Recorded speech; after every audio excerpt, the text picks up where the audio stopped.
काफी आपने job change करी है, कई चीजें आपने बोली हैं जो इम्प्रूवमेंट की इसकी जरूरत है। सबसे पहली जरूरत है, सुन रहे हैं रतन जी? जी है? सर। जी जी सर, जी सर। सबसे पहली बात तो ये नहीं बोलना है कहीं भी जाके कि मेरे को 8,000 मिल रहे थे, मैं 10,000 के लिए दो जॉब छोड़ के आया। कोई जॉब नहीं देगा फिर।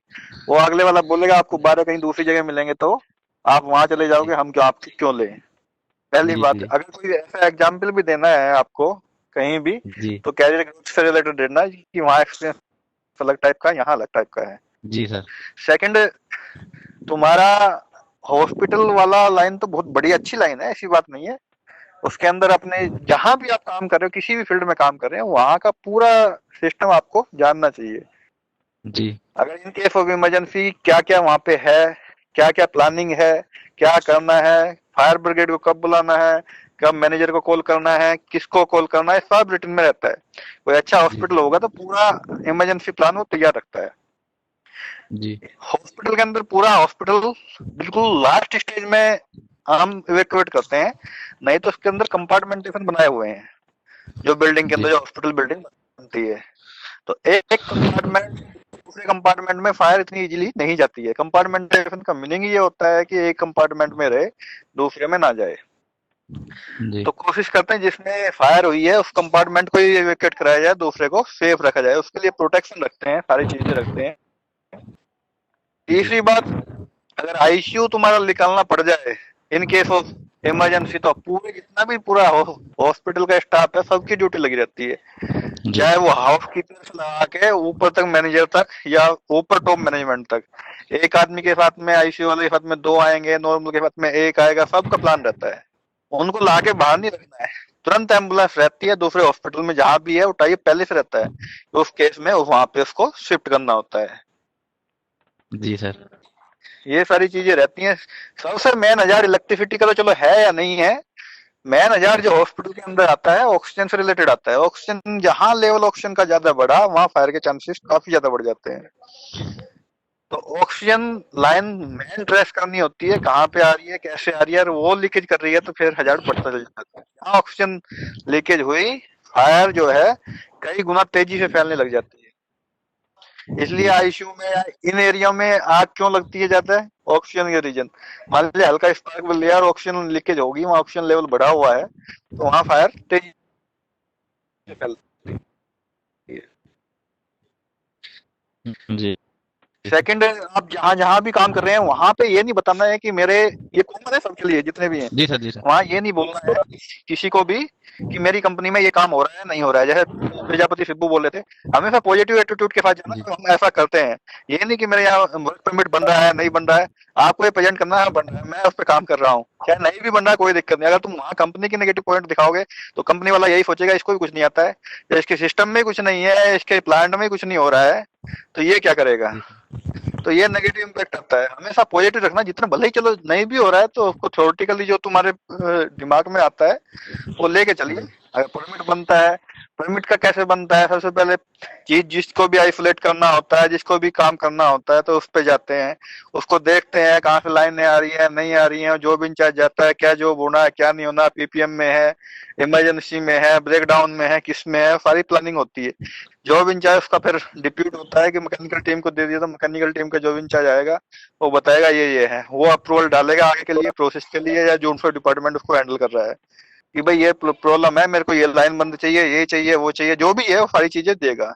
उसके परमिट तो लास्ट की कंडीशन आती है, उससे पहले सारे अरेंजमेंट करने पड़ते हैं, कहाँ कहाँ आइसोलेशन करना है, कहाँ लोटो लगाना है नहीं लगाना है, कोई फैन आ रहा है, कोई इमरजेंसी लाइन है, ऐसा तो नहीं है प्लान ट्रिप हो जाएगा, प्लान ट्रिप होगा तो कब बंद करना है नहीं करना है, सारी चीजें मैनेजमेंट डिसीजन की होती हैं। डायरेक्ट जी वर्क सर। परमिट मतलब नहीं पूछते हैं। थर्ड, फॉर्म के लिए मैंने पूछा था, ये 5x 10x जो होता है, ये एक्सपेंशन रेशो है। पानी को 10 गुना 10x फैलाती है, 20 गुना 20x फैलाती है, 5 गुना 5x फैलाती है। एक्स का मतलब एक्सपेंशन से है, 5x 10x 20x है, ये जी एक्सपेंशन से रिलेटेड है। जी सर। और फॉर्म 1%, 3%, 6% में यूज की जाती है। नॉर्मली जो फायर फाइटिंग के लिए यूज की जा रही है नॉर्मल में, वो 3% है। एयरपोर्ट पे 1% और 3% दोनों यूज होती हैं, और लेवल 1 2 3 है उनका। तो अकॉर्डिंग टू इंडस्ट्री वो फॉर्म को भी सिलेक्ट करते हैं। कई जगह ट्रिपल एफ रहती है, कई जगह ट्रिपल एफ पी है, कई जगह दूसरी भी होंगी, बहुत सारी हैं। तो अकॉर्डिंग टू इंडस्ट्री उसी के हिसाब से फिर तुम्हारी ब्रांच डिसाइड होती है, क्योंकि वो परसेंटेज उसी के हिसाब से वो लेगी। ऐसा नहीं है कि आप 3% वाली की ब्रांच यूज कर रहे हैं और 1% वाला हमें फॉर्म लेना है तो फॉर्म ज्यादा चला जाएगा, या उल्टा हो गया तो फॉर्म बनेगा नहीं। तो सारी चीजें मिस मैच नहीं होनी चाहिए, मैचिंग होती है। सर एक ओवरऑल क्वेश्चन। अच्छा है, तैयारी कीजिए, सर कोई दिक्कत नहीं है, हो जाओगे। जी। सर जैसे सर हम 3% सर फॉर्म यूज कर रहे हैं, तो सर कौन सी ब्रांच यूज करनी चाहिए? तो ब्रांच भी उसी हिसाब से आती है, 3% वाली लेनी है तुम्हें, 1% वाली लेनी है, वो सारी ब्रांच यूज कर लो, कोई दिक्कत नहीं है। जी सर। वो तो एक्सपेंशन है उसका, ब्रांच उसी हिसाब से जो उसमें सिलेक्ट रहता है उसी हिसाब से सिलेक्ट होता है वो। 3% वाले फॉर्म पे जी सिलेक्ट करना है, ये क्या 1% वाले पे करना है, 6% वाले पे करना है। 6 हालांकि बंद हो गया, 6 बहुत कम मिलेगा आपको, तो हो सकता है कहीं हो। ब्रांच कोई भी यूज जी करता है, एक्सपेंशन से मतलब है उसका। जी। जी, और कोई है? अमन आ गए ओके हैं। सर। जी वीरेंद्र सर। अमन कुमार आ गए हैं सर। हेलो। अमन कुमार का तो ओवरऑल अच्छा रहा है, काफी अच्छा है। थोड़ी टेक्निकल है, चीजें हैं, इनको थोड़ा देखना पड़ेगा। जो मैं फ्लोटिंग रूफ और फिक्स रूफ की बात कर रहा था, फ्लोटिंग रूफ में तो रिम सील की रहती है, और उसके ऊपर टैंक का जो रूफ रहता है उसकी वजह से वो नहीं बनती है, वेपर्स नहीं आती है। और जो सर अपना फिक्स रूफ रहता है। जी। सर फ्लोटिंग में सर फोम चैम्बर दिया हुआ होता है ना, फोम चैम्बर। फॉर्म चैम्बर दिया जाता है, फॉर्म फ्लोर बोलते हैं उसको, वो ऊपर की साइड में रहता है, पर वो उसकी डाइक जो है, उसकी छत जो है, उसके हिसाब से लिक्विड के हिसाब ये जो पूरा जो कंसेप्ट है अमन, फिक्स रूफ, से फ्लोटिंग रूफ उसके और अंदर। इंटर फ्लोटिंग रूफ, तीन टाइप के मोस्टली टैंक होते हैं। फिक्स रूफ में भी आजकल मैं एक जगह देखा कि फिक्स रूफ में भी इंटर फ्लोटिंग रूफ है, लेकिन मोस्टली जो स्टैंडर्ड के हिसाब से देखेंगे तो फिक्स रूफ, फ्लोटिंग रूफ और inter floating roof. Inter floating roof जो ऑयल एंड गैस में जो यूज करते हैं उसके ऊपर जियोडेस्टिक रूफ रखते हैं और उसके नीचे फ्लोटिंग रूफ रहता है। ये जब आप आपके लिए मेरा हम लोग का एडवाइस क्या रहेगा कि जब आप बी फायर का सीवी जब देते हैं ना, तो एक बड़ा सा पिक्चर उनके मन में आता है। तो वो आपसे जो उनका जो एक्सपेक्टेशन रहता है बहुत हाई लेवल रहता है, वो एक साल का डिप्लोमा वाला जैसा नहीं रहता है। they feel you are the engineer, so they will ask you the question in the terms of engineer, not as a operator or user. No, आपके साथ जो क्वेश्चन होगा वो पक्का इंजीनियर लेवल का होगा। तो आपका सिलेबस का पूरा ध्यान रखिए जब तक आपके साथ 1-2 साल का एक्सपीरियंस नहीं होता है तब तक। और जो भी आपने प्रोजेक्ट किया है, जो एकेडमिक प्रोजेक्ट जो जो किया है, उस प्रोजेक्ट में आपने क्या किया है तो आपने यहाँ पे वेल एक्सप्लेन किया है, वैसा ही एक्सप्लेन उनको सामने भी करना है। और जो सी बहुत सारा चीज है कि सीवी में हम नहीं लिख पाते हैं, तो वो चीज अगर उनको बताएंगे तो सामने वाला का जो रिस्पॉन्स है वो बहुत ज्यादा पॉजिटिव हो जाएगा। और आपसे वो तो सेशन खत्म होने जा रहा था इसीलिए कुछ चीजें नहीं पूछा।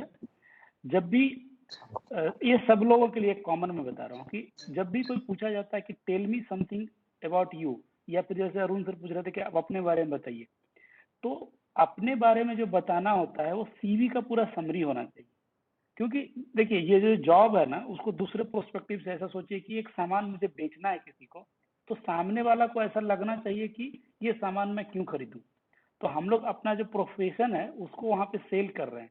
तो सेल करने के टाइम आपको अपने आप को प्रेजेंट करना है। मार्केटिंग आपका खुद का वो मार्केटिंग है, और वहां पे करने के लिए आपको जो जो चीज सीवी में है उसका उससे ज्यादा अलग चीजें बताए, क्योंकि सीवी तो पढ़ के रखा है आपका ना। और सीवी जो है थोड़ा स्टैंडर्ड सीवी बहुत लोगों का मैं देख रहा था, कुछ जितने सीवी हम लोग के पास आए थे, तो सीवी के लिए आपको एक स्टैंडर्ड तरीका से बताना पड़ेगा। जो लोगों के पास एक्सपीरियंस है, 1 साल का भी एक्सपीरियंस है या 6 महीने का भी एक्सपीरियंस है, आप लोग ये बताइए कि आप क्या क्या काम कर रहे हैं। आप जब सीवी में बताएंगे कि आप क्या क्या काम कर रहे हैं, तो सामने वाले को इंप्रेशन जाता है कि ये बंदा इतना काम कर रहा है, तो मेरे यहाँ का काम से मैच हो रहा है या नहीं हो रहा, तभी आपका बात आगे बनेगा। और एक सीवी को रिव्यू करने के लिए मैक्सिमम 5 मिनट किसी के पास टाइम होता है। 5 मिनट, अगर छोटा ऑर्गेनाइजेशन है तो अगर उनके पास बहुत ज़्यादा सीवी आ गया तो 5 मिनट भी नहीं होता, 1 से 2 मिनट में आपका सीवी को लोग क्या चेक करना है वो देख के निकल जाएगा। उसके बाद ये विपुल भी लगता है ज्वाइन कर लिए हैं। विपुल, आपके लिए जो फीडबैक है मेरा, आपने जो जी ग्राउंड सर। लेवल पे जो काम कर रहे हैं वो एक्सेलेंट काम है, आप उसको कंटिन्यू कीजिए और इम्प्रूव कीजिए। इम्प्रूव इन द सेंस कि कैरियर ग्रोथ के हिसाब से आप जो जितना जो आपके यहाँ सिस्टम है, अगर मेरा ये बिलीव है कि अगर आपको एक सिस्टम वाला ऑर्गेनाइजेशन आपको मिल जाएगा तो आप उसको मैनेज करने में एबल रहेंगे। अभी यहाँ के बाद जो नेक्स्ट स्टेप होता है कि सिस्टम खुद से बनाना, उस पर थोड़ा काम करने का आपको जरूरत है। काम करने का इन द सेंस कि जैसे आप बता रहे थे कि हमारे यहाँ सर ये स्टैंडर्ड है, ये स्टैंडर्ड है। अगर आपको मौका मिले कि स्टैंडर्ड बनाना है आपके ऑर्गेनाइजेशन के लिए, तो कैसे सोचने का प्रोसेस कैसे शुरू करते हैं, उस पर थोड़ा काम करने का जरूरत है फॉर फ्यूचर। जी अरुण सर, सर। एक क्वेश्चन था मेरा। हेलो जी जी बोलिए। सर, मैंने फायरमैन और सब ऑफिसर फायर सेफ्टी किया हुआ है सर। मेरे को अगर लीगल सेफ्टी ऑफिसर बनना है तो सर एडीएस या पीडीएस के लिए अपना टेक्निकल बैकग्राउंड के अंदर डिप्लोमा या बीएससी मांगती है सर। तो अभी मेरे को क्या करना चाहिए सर सेफ्टी ऑफिसर के लिए सर बनने के लिए? देखिए, सेफ्टी ऑफिसर का जो फैक्ट्री रूल्स और फैक्ट्री एक्ट के हिसाब से जो क्वालिफिकेशन है, पहला उनको साइंस ग्रेजुएट होना चाहिए, प्लस या तो बी हो, बीटेक हो या बीएससी हो।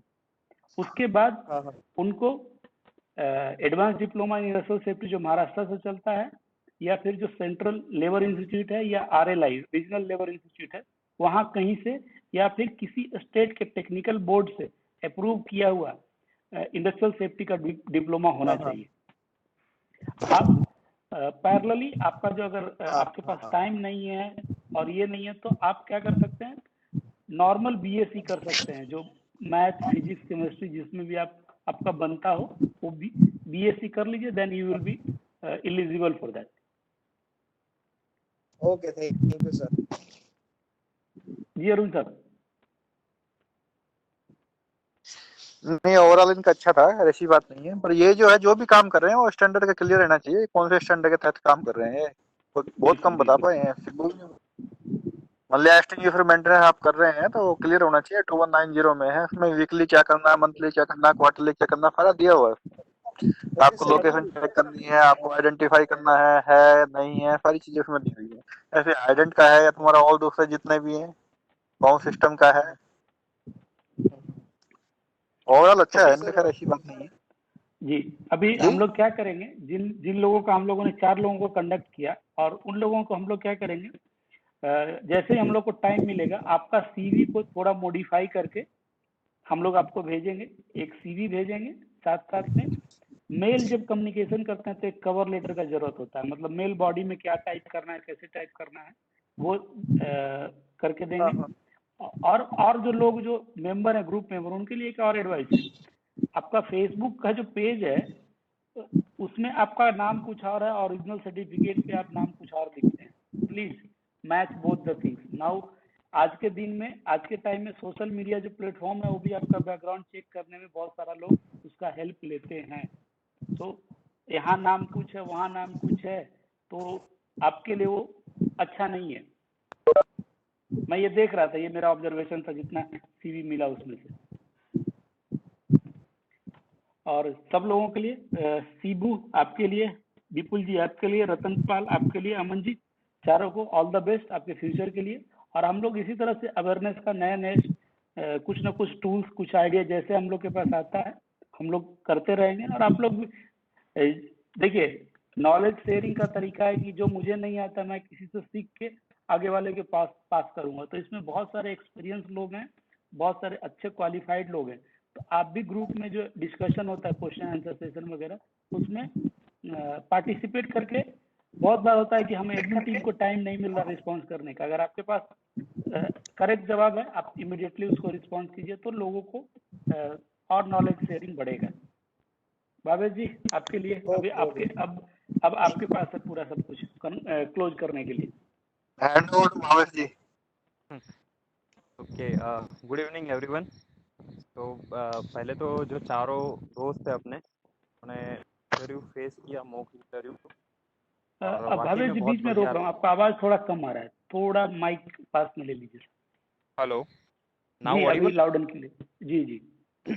ओके, तो सबसे पहले जो अपने चार दोस्त थे, इन्होंने मॉक इंटरव्यू में पार्टिसिपेट किया, सभी का परफॉर्मेंस ओवरऑल देखने जाए तो बहुत बढ़िया रहा।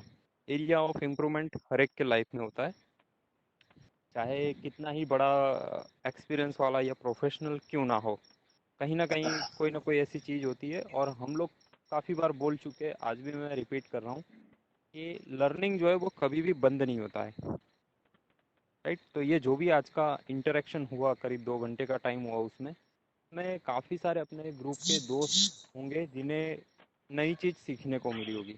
और उसके अलावा जितना भी हमारा ग्रुप में क्वेश्चन आंसर होता है, इसके पहले के जितने भी 13 WLS हुए, उसमें भी काफ़ी सारी चीज़ नई आई होंगी जो शायद आपने सिलेबस में ना पढ़ी हो, लेकिन फील्ड में वो एक्चुअली यूज़ होता है। जैसे अभी एक दोस्त है अपना, उसने ग्रुप में एक क्वेश्चन डाला, अभी स्प्रिंकलर हेड जो है उसको किस तरह से चेंज करना है, या हाइड्रेंट का जो सीट वॉशर होता है उसको किस तरह से चेंज करना, पंप हाउस से रिलेटेड क्वेश्चन आते हैं। तो ये सारी चीज़ जो होती है वो प्रैक्टिकल होती है, उसको हमें कहीं किताब में नहीं दिखाया जाता है। ये चीज़ हो गई। अभी बात आती है कि इम्प्रूवमेंट की, तो इम्प्रूवमेंट के लिए मेरी तरफ से ये है कि करीब 12 से 15 मेंबर्स का मुझे रिज्यूम CV जो था वो मिला था। जिन जिन लोगों ने कमेंट किया था गुरुवार शाम तक, उन लोगों को मैंने पर्सनली रिप्लाई किया था कि भाई आप लोग ये मेल आईडी दिया हुआ है, उसके ऊपर आप अपना मेल आईडी पे मेल कर दीजिए। जब मैंने मेल रिसीव किया ना, तो वहाँ से ही हमारा जो सिलेक्शन होने का चांसेस है वो यहीं से सीक्वेंस हमारी स्टार्ट होती है। सबसे पहली चीज़ क्या थी कि आपको मैंने कैटेगरी डिफाइन करके दिया था कि हम लोग 3 कैटेगरी में जाएंगे। एक हो गया फ्रेशर फायरमैन, एक हो गया फ्रेशर फायर ऑफिसर जिसने BE फायर किया हो, BSc फायर किया हो, BTech फायर किया हो, या सब फायर ऑफिसर का कोर्स किया हो, एक ये चीज़ हो गया। और तीसरा था एक्सपीरियंस कैंडिडेट।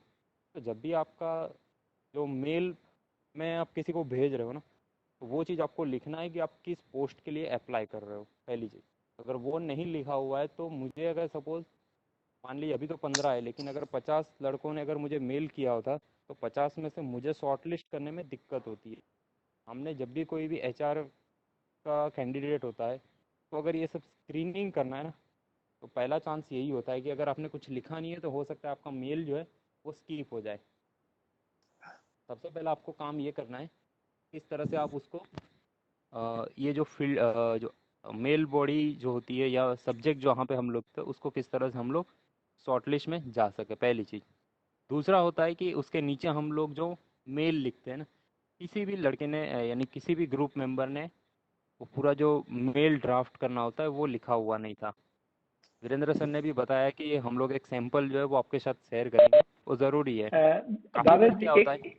एक चीज मैं स्क्रीन पे मैं कुछ शेयर कर रहा हूँ, देखिए हम लोग आप लोग जितना लोगों ने रिज्यूम भेजा उसको शॉर्ट लिस्टिंग करने के लिए ये हम लोग खुद से कुछ कर रहे थे कि हमको कैसे शॉर्ट लिस्टिंग करना है। आप बताइए कि ये स्क्रीन देखने के बाद शॉर्ट लिस्टिंग करना कैंडिडेट का कितना टफ है। ये जो भावेश जी, जी बोल रहे हैं उसमें मैं ऐड कर रहा हूँ। कंटिन्यू करें सर। थोड़ा सा इसको जूम कर दीजिए सर। जी जी कर रहा हूँ। ओके, देखिए यहाँ पे 3 कैटेगरी आपको दिख रही है, फायरमैन लिखा हुआ है, ऑफिसर लिखा हुआ है, और एक्सपीरियंस कैंडिडेट लिखा हुआ है। तो ये सब टेबल बनाया, फिर काफ़ी सारे लड़कों का नाम लिखना, उनकी क्वालिफिकेशन लिखना, ये सब वर्कआउट हमारी तरफ से हुआ है। तो मैंने ये सब चीज़ें जो आपसे मांगी थी, पहला तो ये हो गया। फिर होता है कि आपको मेल ड्राफ्टिंग आना चाहिए। काफ़ी बार क्यों मैं ज़रूरी है ये भी बता रहा हूँ आपको। हम लोग क्या करते हैं कि एक मेल आपने कहीं पे भेज दिया, वही सेम मेल आप हर जगह पे फॉरवर्ड करते हैं। ये चीज़ नहीं करनी है। पहले तो आपके पास एक अच्छा सा एक मेल ड्राफ्ट कर लीजिए, डियर सर, डियर मैडम। अगर आपको नाम पता है तो उनके नाम के साथ लिख के भेजिए, बराबर। फिर उसके नीचे आपका पूरा एक समरी होना चाहिए। ये चीज़ भी हमारा जो एक एडमिन टीम में मेंबर है, लेकिन वो कुछ काम की वजह से अभी हमारे साथ कनेक्ट नहीं हो पा रहे, मेगल महिपाल, उन्होंने भी ये चीज़ पहले बताई थी कि आपको एक अच्छा सा मेल जो होता है, कवर लेटर जिसको हम लोग बोलते हैं, वो बना के रखना है। और वो सेम चीज़ आपको जहाँ पे भी आप अप्लाई कर रहे हो वहाँ पे उसको भेजना है। अगर आपका 1 साल के बाद अगर एक्सपीरियंस बढ़ गया तो उसमें फिर चेंज करना है। जैसे अगर आपका 5 साल हुआ है, 5 के बाद नेक्स्ट ईयर आप अप्लाई कर रहे हो तो 6 साल उसको लिख दीजिए। इन बिटवीन अगर आपने कोई क्वालिफिकेशन ऐड किया है, कोई सर्टिफिकेशन कोर्स आपने किया हुआ है, तो वो भी आपका समरी जो है उसके अंदर आप लिख सकते हैं। तो वो अप टू डेट होना चाहिए। अगर उसने जहाँ पे भी आप अप्लाई कर रहे हो सब्जेक्ट लाइन में, जैसे अगर फायरमैन की वैकेंसी निकली आज की डेट में, शायद गोल्डी ठाकुर जो अपना मेंबर है उन्होंने एक पोस्ट डाला, उसमें फायरमैन एंड डीसीपीओ 2 पोस्ट लिखा हुआ है, और शिवा कुमार करके जो भी ऑफिसर है उनका नंबर लिखा हुआ है।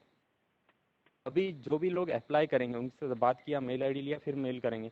मेल करने के बाद अगर आप नहीं लिख रहे हो कि मैं फायरमैन के लिए अप्लाई कर रहा हूँ या डीसीपीओ के लिए अप्लाई कर रहा हूँ या ऑफिसर लेवल के लिए अप्लाई कर रहा हूँ, तो पहले तो ये आप लिखो, अपना नाम लिखो सब्जेक्ट लाइन के अंदर। फिर मेल ड्राफ्ट जो आता है वो एक अच्छी तरह से आपका होना चाहिए। दिक्कत आ रही है तो गूगल से आप कोई भी एक सैंपल लेके करके ट्राई कीजिए, डेफिनेटली आपका जो सिलेक्शन का चांसेस है वो बढ़ जाएगा। ये चीज़ हो गया। फिर आता है कि उसने जो भी एचआर कैंडिडेट है उसने सब्जेक्ट लाइन पढ़ लिया, जो मेल का ड्राफ्टिंग था वो पढ़ लिया, फिर वो आपका अटैचमेंट डाउनलोड करेगा। अभी यहाँ से दूसरा एक्टिविटी स्टार्ट होता है, बराबर ना Virendra sir? Yes sir, correct है। मैं अभी हाँ जो सीवी है, मैं कुछ लोगों का सीवी स्क्रीन पे शेयर करूंगा, तो आप सीवी से जी। अंदाजा लगाएंगे कि लोग जो हैं वो किस तरह से मतलब प्रोफेशनली लोग कहाँ कहाँ तक चीजों को देखते हैं, वो चीज बताने के लिए मैं ये कर रहा हूँ। ये देखिए अमन का फॉर्मेट ये जो मैं है, सीवी, ये अमन कुमार का सीवी है, दिख रहा है सर? विजिबल्स सर। जी कंटिन्यू। Experience okay. बेसिकली अभी हमारा दूसरा स्टेप चालू होता है कि एचआर ने आपका सब्जेक्ट लाइन पढ़ लिया, उसका जो मेल ड्राफ्टिंग था वो पढ़ लिया, तो आपको उसमें थोड़ा सा इंटरेस्ट लगा कि हाँ चलो यार ये कैंडिडेट को बुला सकते हैं। तो फिर आता है कि वो आपका मेल जो भी है अटैचमेंट में दिया हुआ है, रिज्यूम हो सकता है, बायोडाटा हो सकता है या सीवी हो सकता है, वो आपकी फाइल वो डाउनलोड करेगा। डाउनलोड अगर हो सके तो एमएस वर्ड या तो पीडीएफ वाली फाइल भेजिए, और उसका जो वर्जन है वो लेटेस्ट वर्जन होना चाहिए, ऐसा नहीं है कि कोई पुराना वर्जन है। और एक सिंपल टास्क सबसे पहले आपको वही कर लेना है कि जब भी आप अपना रिज्यूम अपडेट कर रहे हो, लास्ट में F7 7 नंबर का जो की होता है ना, उसको दबा के चेक कर लीजिए कि कोई स्पेलिंग मिस्टेक तो नहीं है ना। स्पेलिंग मिस्टेक कभी भी आपके सीवी में नहीं होना चाहिए, स्पेलिंग मिस्टेक नहीं होना चाहिए, ग्रामेटिकल कोई मिस्टेक नहीं होना चाहिए, सेंटेंस जो है वो सारे के सारे अच्छी तरह से होने चाहिए, जिसमें प्रेजेंट टेंस और पास्ट टेंस का भी यूज़ किया जाता है, और उसको अच्छी तरह से लिखना आना चाहिए। अगर इंग्लिश में दिक्कत हो रही है तो किसी भी फ्रेंड सर्कल जिसका इंग्लिश पे अच्छा ग्रिप हो, वहाँ से उसको आप अच्छी तरह से आप अपडेट करवा सकते हैं। सीक्वेंस में होना चाहिए। जैसे अगर हम लोग क्वालिफिकेशन की सीक्वेंस की बात करें तो जो आपका टॉप मोस्ट क्वालिफिकेशन रहेगा वो हमेशा ऊपर लिखना है, और जो सबसे लास्ट में जो आपने सबसे स्टार्टिंग में जो क्वालिफिकेशन लिया था उसको लिखना है। जैसे अभी मान लीजिए कि आपने डिप्लोमा इन इंडस्ट्रियल सेफ्टी अभी रिसेंटली किया हुआ है 1 साल 2 साल पहले, तो टॉप में वो रहेगा। फिर उसके पहले आपने सपोज मान लीजिए बी फायर किया हुआ है तो वो लिखिए। उसके बाद थर्ड लाइन में आपका 12th साइंस आ जाएगा, और फोर्थ लाइन में 10वीं कक्षा का रिजल्ट जो है वो लिखना है। सेम पैटर्न जो है वो आपका एक्सपीरियंस के लिए भी यूज़ करना है कि जो आपका रिसेंट ऑर्गेनाइजेशन में जहाँ पे काम कर रहे हो वो सबसे पहले लिखना है। फिर इसके पहले आप जहाँ पे काम कर रहे थे वो इस तरह से, जो सबसे लास्ट में सबसे पहला ऑर्गेनाइजेशन आएगा। ये सीक्वेंस को आपको फॉलो करना है, क्योंकि जब कोई भी एचआर कैंडिडेट या टेक्निकल बंदा जब भी आपके सामने बैठ के वो इंटरव्यू ले रहा होगा ना, तो वो अगर हम अपने एक्सपीरियंस का जो सेक्शन है वहाँ पे अपने पहले ऑर्गेनाइजेशन में जहाँ पे फर्स्ट आपने काम किया वो अगर टॉप में लिखा हुआ है, तो वो फिर 4-5 पेज उसको पलटना पड़ेगा। तो ये चीज़ अच्छी नहीं होती है, उसका भी टाइम वेस्ट होता है, हमारा भी टाइम वेस्ट होता है, प्लस इंप्रेशन जो है वो गलत जाती है कि ये बंदे को ये भी नहीं पता कि इसकी सीक्वेंस जो है वो किस तरह से हमें सेट करनी चाहिए। तो ओवरऑल हमें इसके ऊपर भी ध्यान देना है। टेक्निकल क्वेश्चन आंसर किस तरह से होते हैं, क्या क्या पूछा जाता है, किस तरह से आंसर देना है, ये सारी चीज़ें हम लोग आज सीख चुके हैं। थोड़ा सा और हमें ये 3 चीज़ों के एक ऊपर चीज ध्यान मैं देना और ऐड करूंगा, सीवी में, बायोडेटा में या रिज्यूम में कभी भी जिस चीज के बारे में जानकारी नहीं है वो मत डालिए। वो आपके लिए मतलब आपका सिलेक्शन रोकने का सबसे बड़ा कारण होगा। जिस चीज के बारे में नहीं मालूम है प्लीज मत डालिए उसको, मत डालिए, जी कोई जरूरत नहीं है। मान और अगर मान डाल लीजिए रहे हैं आप तो आपका उस पर ग्रिप होना चाहिए कि उससे रिलेटेड क्वेश्चन का मैं आंसर दे सकूं। जी आपको पता नहीं है कि सामने अगर पैनल इंटरव्यू में कोई पीएचडी होल्डर बैठा हुआ है, आप वो पर्टिकुलर लाइन लिख रहे हो कि जैसे आज मैं कहीं पे पढ़ रहा था कि सोनकटे सर करके है जिन्होंने फायर इंजीनियरिंग में फोम के ऊपर पीएचडी किया हुआ है। अगर आप कुछ फोम से रिलेट आपको पता नहीं है कि सामने जो कैंडिडेट बैठा हुआ है अगर वो पीएचडी होल्डर है या बहुत ही ज़्यादा एक्सपीरियंस है, रिसर्च किया हुआ है या फील्ड में उसका बहुत बड़ा नाम है, और आप एक पर्टिकुलर एक टॉपिक ऐसा लिख दे रहे हो कि जिसके ऊपर उसकी खुद की मास्टरी है, तो वो काफ़ी सारे ऐसे क्वेश्चन आ जाएंगे, अगर आप आंसर नहीं दे पाएंगे तो आपको रिजेक्ट हो सकता है। तो जो भी चीज़ लिखने पूरा ऑथेंटिक लिखना है।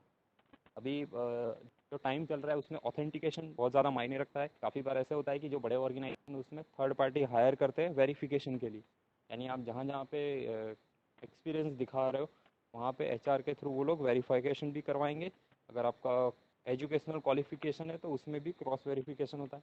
सैलरी स्लिप में भी काफ़ी बार लोग घपला कर देते हैं, तो ये चीज़ भी जो है वो क्रॉस वेरिफिकेशन होता है। तो जहाँ तक हो सके हमें ऑथेंटिक इन्फॉर्मेशन देना है, हमारा ये मोरल रिस्पॉन्सिबिलिटी है, और किसी के साथ फ्रॉड नहीं करना है। बेसिकली हम लोग फायर सेफ्टी में काम कर रहे हैं, डिसिप्लिन हमारे अंदर दिया जाता है, हमें ट्रेनिंग दिया जाता है, तो ये चीज़ हमारे रिज्यूम के अंदर भी पूरा रिफ्लेक्ट होना चाहिए। काफ़ी सारी चीज़ें हैं रिज्यूम के ऊपर भी बनाने के लिए, तो वो हम लोग अलग अलग पोस्ट डाल के बीच बीच में मैं आपको अपडेट करता रहूँगा। जी सर, मेरी तरफ से इतना है आज। Okay, thank you Arun sir, thank you Shibu Kankarwal, Ratan Pal, उसके बाद अमन कुमार, बिल्कुल। विपुल बाघेला, आप चारों को पार्टिसिपेट करने के लिए बहुत बहुत धन्यवाद। आप लोग ये ग्रुप को एक हेल्प कर रहे हैं उन इंटरव्यू का कैसा होना चाहिए उसके लिए। और भावेश जी, क्लोजिंग रिमार्क्स के लिए थैंक यू। विनोद जी को भी थैंक यू, ये पूरा ग्रुप मैनेज करने के लिए, चलाने के लिए। और सभी मेंबर्स प्लीज मोर एक्टिव रहिए, कुछ ना कुछ फायदा तो होगा ही। अगर फायदा नहीं होगा तो नुकसान भी नहीं होगा, ये भी मैं बोल सकता हूँ। क्योंकि जो हम लोग इन्फॉर्मेशन देते हैं कोड स्टैंडर्ड के हिसाब से देते हैं। अगर हमको नहीं मालूम है हम लोग सरेंडर भी करते हैं कि नहीं हमको नहीं मालूम है, बाद में पूछ के बताएंगे। जी अरुण साहब।